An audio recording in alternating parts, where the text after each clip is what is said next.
Hello and welcome to the Smurp video. And today we are looking at Transformers Beast Wars issue 8 from IDW, and then we got Blackarachnia, and then we got the Maximals there because, well, it looks like she's playing games with them. So this is Pod Part 2, written by Eric Burnham, and art is by Winston Chan, colors by Sid Vembul. I hope I pronounced that right. Apologies if I haven't. And letters by Jake M. Wood. And then we got a previous. If you haven't been reading them, we know you have, because you're not going to just jump in at issue 8. We've got the cast of this issue. So not as many Preds in this issue.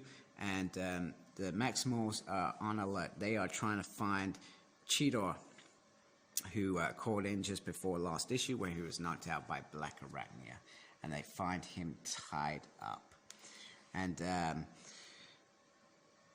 they're trying to figure out how somebody has got in there. So it's not as simple as getting there. And then there was discussion around maybe tarantulas did it, maybe there's something wrong with our security, that sort of thing. And they tried to locate a Maximal, but the Maximal is not there, meaning it is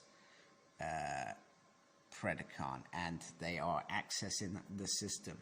So meanwhile, Blackarachnia is doing stuff on the computer. She's trying to access Axelon's mainframe and down lots of information. We know in the series she did that with the golden disc to have knowledge that others couldn't have. So the download is taking too long. The Maximals are on the way. She's going to be caught very quickly. So she makes a different play, which is around the pod and the original code that Tarantula says. So she starts uploading in this code to these pods when she is caught by Rhinox. And pretty much she finishes the upload, which in turn also breaks the pods descent their status in space, so they start descending to Earth, which is very dangerous, as you can imagine, and she gets away. So the pods are falling to Earth, and, well, let's be honest, that kind of height, it can only lead to possible doom for these protoforms, these innocent protoforms, as we're calling them. So the mission now is she can't get out of the base.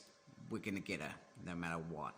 So they're all running for it. So when I first saw this panel, and I've got to say, this art is beautiful. I absolutely adore the art that is being drawn in this series right now. You know, just some of the realisticness of the animals as well when they're transformed into beast mode.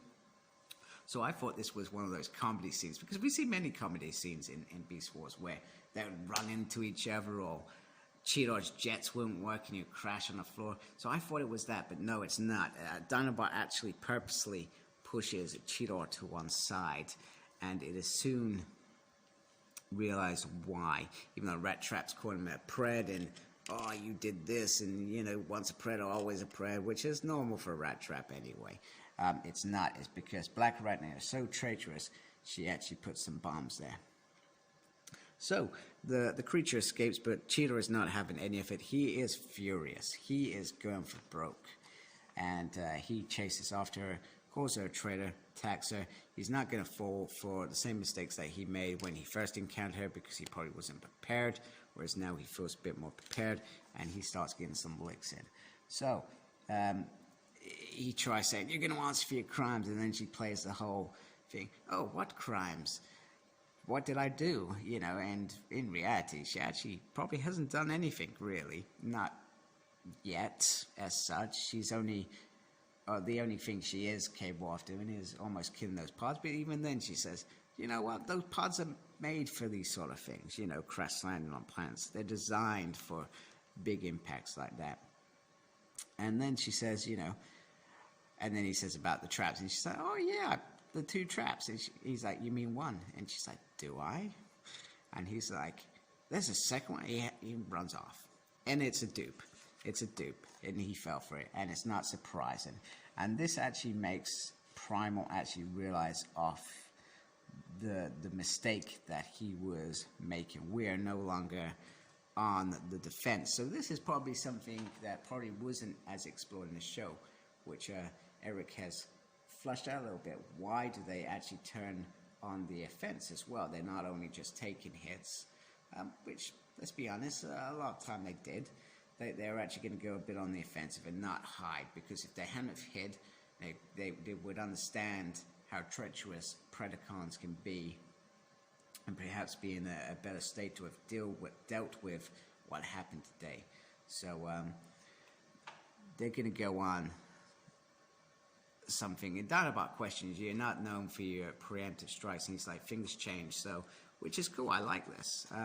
So Blackarachnia gets in, she's called an intruder. She's like, no, it's Blackarachnia, but I'm going to change my name, but keep getting called intruder. And then Tarantulas is quite happy that his code has been explored. He's like, bow down before Tarantulas, my slave. And she's like, nope, that bit didn't work. And also, yeah, so sorry, I was just referring back to that, where he was questioning whether he felt like he had succeeded in the task that he was trying to make contact, because we know that Tarantulas did lots of things to make himself into a formidable, sneakier enemy for Megatron when the time was right, whereas Pterosaur was just open about it. You know what I mean? It's like Starscream, he was always open about, I want to be #1, etc. Whereas, you know, perhaps there wasn't a sneaky one in G1. Tarantulas is that sneaky one. He will take you out when you least expect it. But she does bring wonderful news, which is the fact that she has uploaded that code, that Predacon code, into probably about half of the pods. So when they land on Earth, when they come out, some may just come out as Predacons rather than just Maximals. So now you can see a bit of nervousness, I suspect, from the Maximals, because it's not a case that they're Maximals and they're gonna get one of the good guys. They could open it and get one of the bad guys, and you know, they're gonna have to be on guard when they do these things now. And perhaps they're fighting Predacons, which we saw many times in the show. They were fighting Predacons during these excursions. So interesting times. I like how he's pushed in this. I was thinking, I've driven, because I'm at work today, I've driven down, I am doing work, by the way, down to Christchurch, and I was thinking to myself, you know, is the next issue going to just, am I just seeing it through rose-colored glasses because of nostalgia? But I'm not. I've read this and I thought, this is something different. This is different. Okay, yeah, it's got the things that I love about Beast Wars in it, the characterisms, which are much needed, but there are different things in it. This is a different part of that tale. You know, I mean, I'm not sure whether we can argue whether it's actually that original Beast Wars story or whether it's something on the side, but I feel like he's getting a lot of things right. So next up, they're going to hopefully explore Skull. She's on her own, by the looks of it. So that will be interesting. Then we got the Maximal mailbag, which I do enjoy reading, and I always like seeing some of the beautiful art going on here. And then we got some of the other covers. I went for cover B because I thought, you know what, why do I want cover A? I also wanted to get this at a reasonable time. Cover art, wow, that looks beautiful. I love that. Looks very, very nice. I think, I'm not sure whether it's because of new tile, but where I get this series from, I seem to struggle to see variants, but also I'm trying to avoid variants because I end up, I say this probably every time, I buy a lot of Power Ranger variants for my collection, so that's the only variants that I try to get. Other than that, I try and be strict with the other series that I collect. Otherwise, you end up you can spend a small fortune on comic variants, and some of them pan out, some of them don't pan out. So anyway, if you like my stuff, please subscribe to my channel. I'd really, really appreciate that. And take care of yourself. Embrace your geekiness. Goodbye.